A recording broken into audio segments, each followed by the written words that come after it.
It's time to get my tip wet. Yep, you guessed it correctly. Today on Poor Choices, we are cooking up tri-tip steaks, starting with the sous vide bath and finishing on the grill. It's one of the juiciest steaks I have ever made, and I can't wait to share it with you. It's getting harder and harder to go back to the old ways of cooking steak, and it's also getting harder and harder to find a sponsor for this channel. I think I know why. It's time to get my tip wet. Starting out, what is a tri-tip? Well, it's a cut of beef popular out here in California, but it is finding its way across the country to other areas. It's got a triangular shape to it, hence the tri part of the name, and it comes from the bottom sirloin.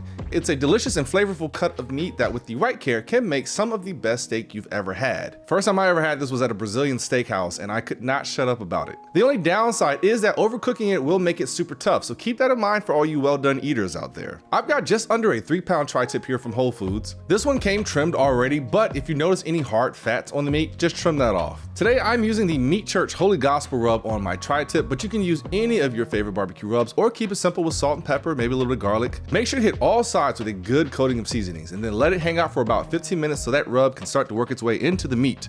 You'll start noticing the meat is sweating, which is a good indication that our rub is doing its job. Then we'll place our meat into a vacuum sealed bag, give it a good sucking.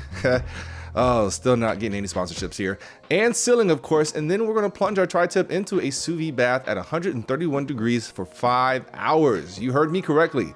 This is gonna get our tri-tip super tender and juicy. When the 5 hours is up, we'll get it out of the bag and then pat it as dry as we possibly can. Moisture is the enemy of getting a good sear, so get you some paper towels on hand and dry that bad boy off. And don't worry about wiping off any of that seasoning because we are going to apply some more right before grilling. Speaking of, I've got my grill set up for direct cooking right over the coals, and it's running about 500 degrees. You want to get that thing nice and high. This will get us some great crust on the outside of our tri-tip. You only need about 2 minutes per side. If you want to get fancy, you can turn it a minute in and get the cross hatches on it. But again, 2 minutes on each side, 4 minutes total at that 500 degrees is all you really need. After that, you're flirting with overcooking what is already perfectly cooked meat. While the tri-tip cooked, I took some of the leftover compound butter that I used for my butter burger video here, and I placed that onto a small baking pan. When the 4 total minutes was up and my tri-tip had a good sear on it, I placed my tri-tip right on top of that butter to help make the butter melt, and also some of the juices getting out of the tri-tip will combine with that butter and essentially make our steak sauce. And then all we gotta do is just pour that melted goodness into a little dipping bowl. And as far as the rest goes,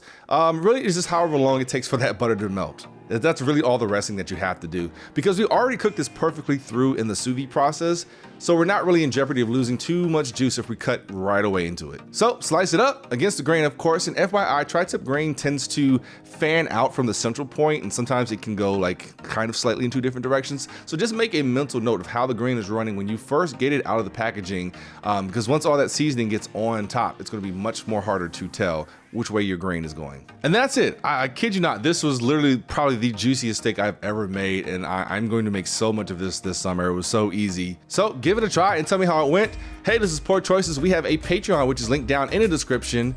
$1 a month is all we ask for. Helps pay for recipes during these inflated times. And as far as the Poor Choice was going, I was still on my Voodoo Ranger IPA. So until next time, I'll see you all.